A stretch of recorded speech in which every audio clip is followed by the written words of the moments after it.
Hey folks, it's Cameron Nixon. And today we're going to chat about storm interactions and how the positions of nearby storms and also boundaries might influence hazard potential. And I want to thank all of these people here. A lot of this work was carried over from my PhD with Dr. John Allen. You'll see a list of all the people I collaborated with up there, including some people on the bottom row that really inspired me and helped me see this in action. So I really appreciate all these folks. So what this research set out to do was understand that age-old question, right? Why do some supercells produce tornadoes or hail while others don't? And we know that the environment sets a sort of baseline probability of hazard production, right? More tornadoes are likely in these much stronger low-level shear environments and stronger low-level CAPE. It's just probabilistic. However, we also know that two supercells can exist in close proximity, yet have very different probabilities of producing hazards, right? Maybe our lead storm here produces a long-lived tornado, while our storm behind it does nothing, or just produces hail. So why is this?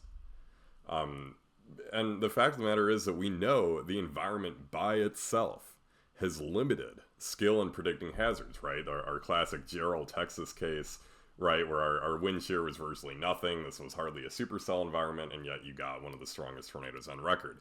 So the environment, again, is kind of a probabilistic, what are the chances that we get favorable storms to produce this kind of hazard, but it doesn't tell the whole story.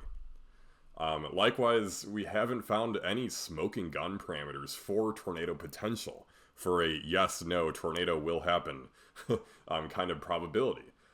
This is a really cool study by Coniglio and Parker showing composites of observed soundings from decades of Great Plains field observations. And what they essentially found was very negligible differences. I mean, obviously, if you look hard enough, you could see that, you know, the low-level shear for the tornado cases in red is slightly stronger than the non-tornadic in blue.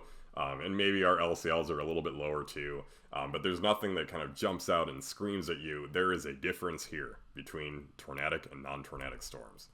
And likewise, our skill in predicting hail size isn't great, right? I'm obligated to share this because I'm a hail forecaster at heart. So my question here is, do we need to look beyond the parameter space? And if so, what are we looking for? So there's been a variety of things that have been proposed throughout literature, right? Maybe subtle boundary interactions, right? Like this storm here is interacting with the surface boundary, so that could increase its odds. Maybe cell mergers, right? Other cells nearby a storm that especially merge with the storm.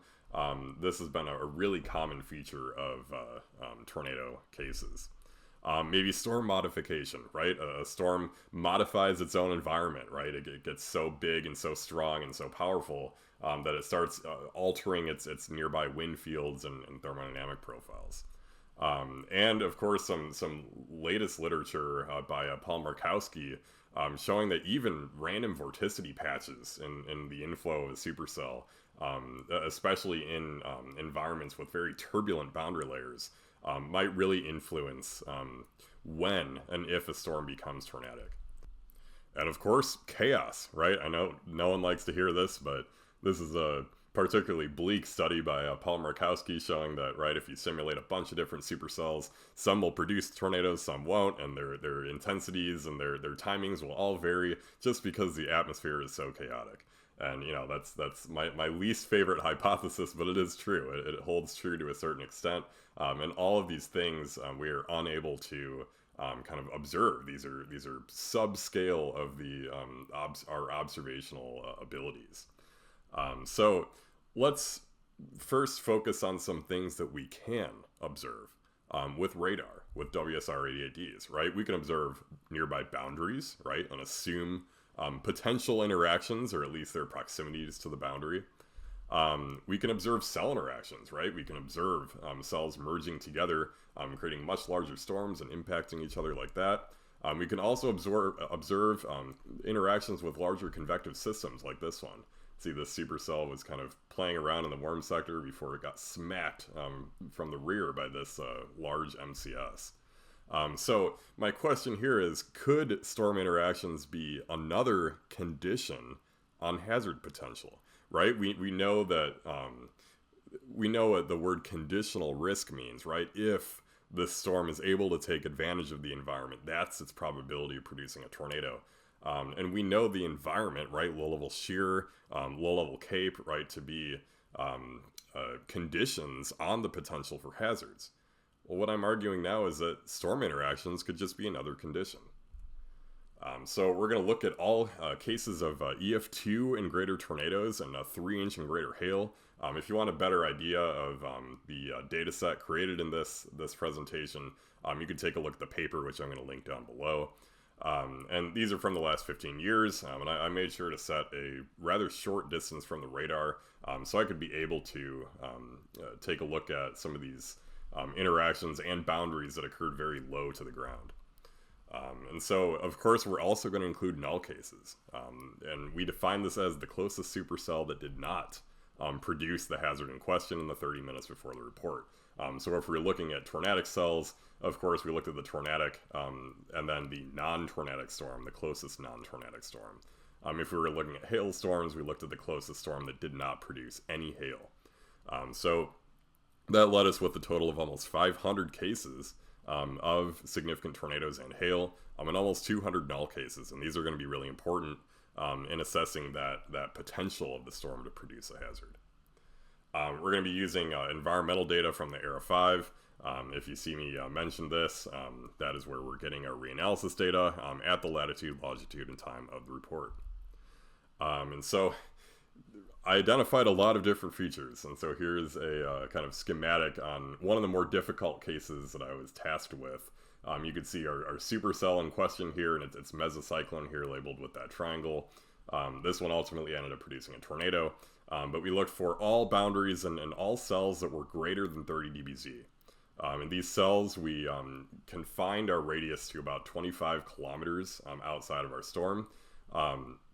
So any cell whose centroid was within that 25 kilometers, we would study that storm. So cells like this one and cells like that one. And we included cells that merged with the storm and also storms that didn't merge with the storm. So we'll talk about that a little bit later. That gave us some pretty interesting findings. And we looked at the positions of these cells relative to a storm's mesocyclone, right? So what is its distance from that mesocyclone? And also relative to that storm's orientation. So this orientation, again, the paper defines this a little bit better, but it's defined as kind of the main direction of the axis of the storm's precipitation. So this was our way of defining if this cell was in the forward flank, the right flank, the rear flank, etc. We needed this information. We needed to know where this cell was in the storm relative sense, not just the north relative sense. So in all of our recorded storm interactions then, which features were most common? Well, by and large, cell interactions were the most common. Of any of these, this bar chart could only show cases where we just had a cell interaction and nothing else. If we were to show all storm cases with cell interactions, it would have been well off the charts. Very common feature preceding significant tornadoes, as past literature has also found. Also, interestingly, convective systems were responsible for a fairly large portion of significant tornadoes, at over a third of all cases. And this could be related to, we had a little bit looser constraints on what we called a convective system in the study, using a supercell conjoined with some other cells in a line at least 50 kilometers long. However, if you look at some recent work by Dr. Walker Ashley, you can see that he also finds a fairly large proportion of significant tornadoes produced by MCSs. So while MCSs are kind of known for producing primarily weaker tornadoes, I think both of us would argue that it's also possible that they still are responsible for a rather large portion of significant tornadoes as well. Also, interestingly, interactions involving two supercells were quite common, making up over a quarter of all cases of significant tornadoes. So configurations like this one, where you have two supercells within 50 kilometers of one another, this is a very common setup preceding significant tornadoes. What was interestingly less common were cases where a supercell was observed to be interacting with, or assumed to be interacting with, a surface boundary. And so I'll make the distinction here that we did not include features like warm fronts in our analysis because of two reasons. First, the radar can't really see warm fronts usually. They're more diffuse features that span even a couple hundreds of miles. And also, warm fronts, by their nature, are not a distinct boundary layer feature that can affect a supercell's motion or enhance its vertical vorticity. So when I know warm fronts are very often cited as being important for tornadoes. I personally believe this is more so from kind of a background environmental sense, right? Our low-level shear is stronger, our LCLs are lower near warm fronts. But when you really talk about a storm interacting with a boundary, it's usually reserved for cases like this, where you have this very fine line boundary that could be supplying it vertical vorticity or kind of influencing its deviant motion. So while this feature was not overly common in the entire sample of tornadoes, it was actually quite common in the Great Plains, especially the high plains, where projects like Vortex started and found boundaries to be important. What I'm just finding here is that boundaries might just not be that important outside of the Great Plains. So that's kind of interesting. Where boundaries did seem to be quite important were in cases of significant severe hail. These made up almost a half of all cases of hail. So that's really something. We're used to thinking that boundaries are kind of a tornado problem. It seems quite evident that boundaries are also a hail problem and that we should be paying attention to this signal. But by and large, storms rarely produce significant hazards by themselves, right? Storms that were not interacting with anything at the time of hazard production were an exception rather than the rule. And so this really begs the question then, are isolated discrete supercells really the most hazardous? Or rather, do they get by with a little help from their friends? So let's first talk a little bit about boundaries, because these actually might provide a couple clues as to why the other interactions we're going to talk about work the way that they do. Supercells are very often near, or I call them anchored to boundaries. Like in this case, we got the supercell riding this boundary northward. And we know that which air mass the storm ingests can influence hazard potential, right? Are we dealing with this cold air or this warm air south of the front? And of course, this depends on the direction of the storm relative inflow. If the storm relative inflow from the environment is blowing in from the northeast, this storm is going to be ingesting that cooler air. And you can, hazard a guess that this storm is ingesting this cold air mass due to the fact that it is kind of leaning into that cold air mass from this boundary here. It is pointed in the direction of that cold air. And so storms can get undercut by having cold air in their forward flanks, like in this case, right? We can envision a contiguous cold front here surging southward, and that conglomerate air mass, that cool, stable air, is feeding the storm. That storm is overrunning that front, and it is being undercut. So we know that tornadic storms benefit from having more unstable low-level inflow, right? We want our storms to be as surface-based as possible to get the best low-level stretching. However, an interesting thing that we've found lately is that hailstorms often occur with more stable low-level inflow or even elevated buoyancy profiles. So this begs the question then, what is the most favorable side of the boundary for our significant severe storms? Well, almost unanimously for significant tornadoes, it is that unstable side of the boundary, where storms are either anchored to or nearby that boundary. This should not be a surprise at all, right? Here's your canonical example of a supercell just leaving that boundary into the warm sector here with lots of cape. It's moving into the more unstable air mass, and it's producing a tornado. However, what's really interesting is when you look at their non-tornadic counterparts, most of these are actually on the stable side of the boundary. Again, these are the closest supercells to these tornadic storms that did not produce a tornado. These were predominantly on the stable side of the boundary. And what was even more interesting is hail kind of doubled down on this relationship, where most hailstorms occurred on the stable side of a surface boundary. So something like this, right, where our hailstorms and our non-tornadic storms are on that stable side. But now let's talk about pairs of supercells, because if you remember, over 25% of significant severe hazard cases that we looked at featured cases where there are two supercells in close proximity to one another, like this. And so traditionally we know the southern supercell to be the most hazardous, right? That tail end Charlie. Interestingly, there was a paper a few years back that actually found no evidence that the southernmost supercells are the most prolific tornado producers. So with that in mind, we wanted to reframe this question a little bit. What is the most favorable storm relative position in a pair of supercells, right? We don't care about the north relative, or if it's the tail end, the southernmost storm. We care if it's the front, right, left, or rear supercell in a herd like this. So really interestingly, the significantly tornadic cases were almost always at the front or the right of another supercell. And by contrast, the non-tornadic cases were at the rear or to the left of another supercell. So I'll show you what this looks like, right? Maybe we're dealing with a pair where supercells are aligned shear parallel like this. And you have our frontmost supercell, the cell ahead of the other one, is producing the tornadoes, and the rear cell is not.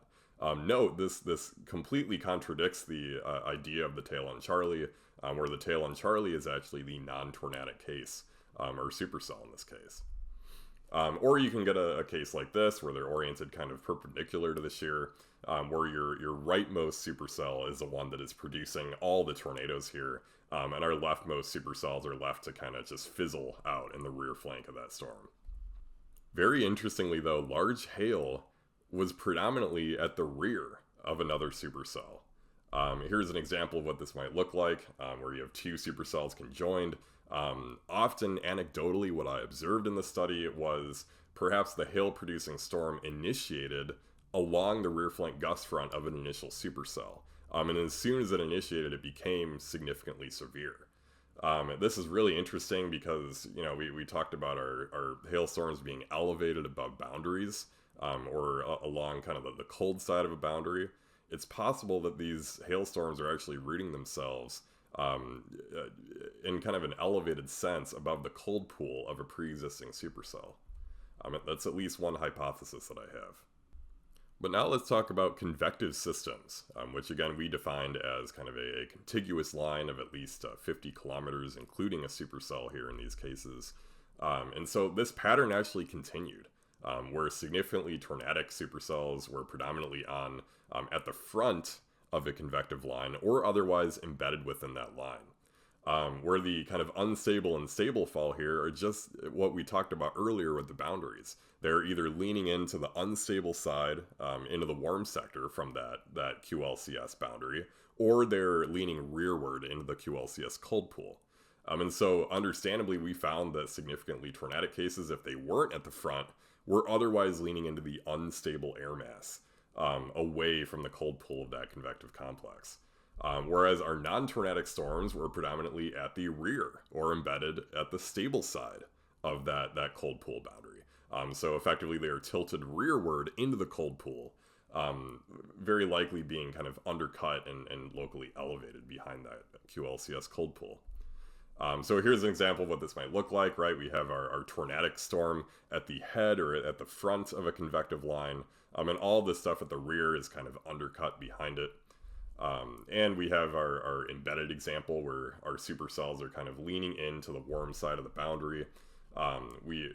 These storms are not elevated, they're kind of at the front of our QLCS. Whereas our hail-producing storms were almost always at the rear of a convective complex, if they're in a convective complex at all, because this was a rather rare scenario for our hail-producing storms. So that it might look something like this, where you have kind of an evolving convective system with our hail-producing storm at the tail end or at the rear of this convective complex. So now we can look at all nearby cells, right? Whether or not they're a supercell, a QLCS, a merger, or not, we can take the locations of all these individual cells that we found next to tornadic storms 10 minutes before they produced. And all of these are going to be these green dots here. And I also highlighted their kind of frequency here in red. So darker colors of red equate to a denser concentration of these cells around kind of this hypothetical supercell. So at t-minus 10 minutes, you could see where all these nearby cells were in tornadic cases. And now we can compare this to non-tornadic storms. And what is the biggest difference that you see here but this pool of cells here in the forward flank? In other words, these tornadic storms were free of cells in their forward flanks. So why might cells in the forward flank of a supercell impede tornadogenesis? Well, there's this really interesting study that just came out of the Waldo, Tipton, Kansas tornadoes back in 2019 that I think shed some light on this potential issue. And what they notice is that downdrafts from a supercell in the forward flank heavily affected and suppressed tornado activity in the Tipton, Kansas storm. I mean, you could see this with the inflow. This is, I think, theta here that they're measuring. And as this cold pool approaches, this tornado is actually gearing up. This is a significant tornado. And as this cold pool approaches, you could see temperatures plummet in the inflow of this supercell. Right, so this lead supercell is basically barfing a cold pool at this rear tornadic supercell, and as soon as that tornado and its parent updraft kind of walk over that cold pool into that cold air mass, the tornado stops and it becomes non-tornadic. So what we see here in the actual data, and when we use the environmental storm relative inflow vector based on the observed storm motion, we see that this relationship with these cells might actually depend on the storm relative inflow vector, where tornadic storms had fewer cells upwind of that storm relative inflow. So if you can envision, this storm over here is bringing in its inflow air from this cold stabilized air mass created by all these cells in the forward flank. So my working hypothesis here is that cells that are in that direction of the storm relative inflow, which is typically in the forward flank, can suppress tornadic activity due to those reasons that we discussed in that case study above. So in other words, tornadic storms have more unimpeded inflow sectors, right? And you're more likely to see a supercell that's kind of out ahead of the pack with that access to that wide open inflow sector produce a significant tornado. So as a reminder, storm relative inflow can be found using the hodograph, right? First you find your storm motion here, and then you draw a vector to, in this case we want our lowest, maybe 500 meter storm relative inflow. You'll draw your vector to the mean wind in that layer, so something like this. And so this is going to be this 50 knots from the east. This is going to be the storm relative inflow that this storm feels in that scenario. So let's put yourself in a hypothetical situation. This is a high-risk scenario, and there is, 3,000 joules per kilogram ML cape and 80 knots of effective shear. This is a pretty intense tornado environment you got going on. And you have a supercell that's already organizing in that open worm sector, and you're beginning to wonder, could this be a long-track tornado producer? So right away, you might issue a tornado warning. This is actually producing a tornado at this time. It looks like a pretty formidable supercell, and in this environment you'd expect tornadoes to be relatively long-lived. So pretty much you would think a slam dunk scenario, but let's step forward a few scans. See what happens to the supercell here. This gets kind of mushy and stops producing tornadoes, really mainly just produces some hail. What's happening here? Well, an astute observer might notice that in front of this supercell that we've been focusing on this whole time, another supercell is developed. And what's likely happening here is that this developing supercell is expelling some kind of cold air mass that is working its way up toward this storm via its storm relative inflow, right? If this supercell, you know that the geometry of boundaries near supercells, its RFD is likely draped around somewhere like here. and the cold air mass from its downdraft is working its way toward the supercell approaching it. So it's likely that the storm's inflow may be undercut in this scenario. Of course, I wouldn't hang my hat on this in real-time observations, but it's very possible that that's what's happening here. And this is further evidenced by the fact that this supercell ultimately went on to produce an extremely long-lived tornado, while this one had no more tornadoes to its name. So really interesting, this supercell that popped out ahead of it effectively stole its warm, unstable, low-level inflow air, leaving this one to kind of just perish and produce hail in its wake. So some things to consider. Tornadic supercells are very often accompanied by cell mergers, but almost unanimously free of cells in their inflow regions. This I believe to be very important because, again, cells in the inflow of a pre-existing supercell can stabilize that inflow, and of course make it harder for those low-level updrafts to ingest and stretch that low-level vorticity. And so a lot of the false alarm cases of, maybe tornado-warned supercells that don't end up producing tornadoes are kind of this excessive cell activity in the inflow region and maybe excessive and nonstop mergers. You could see this happening here.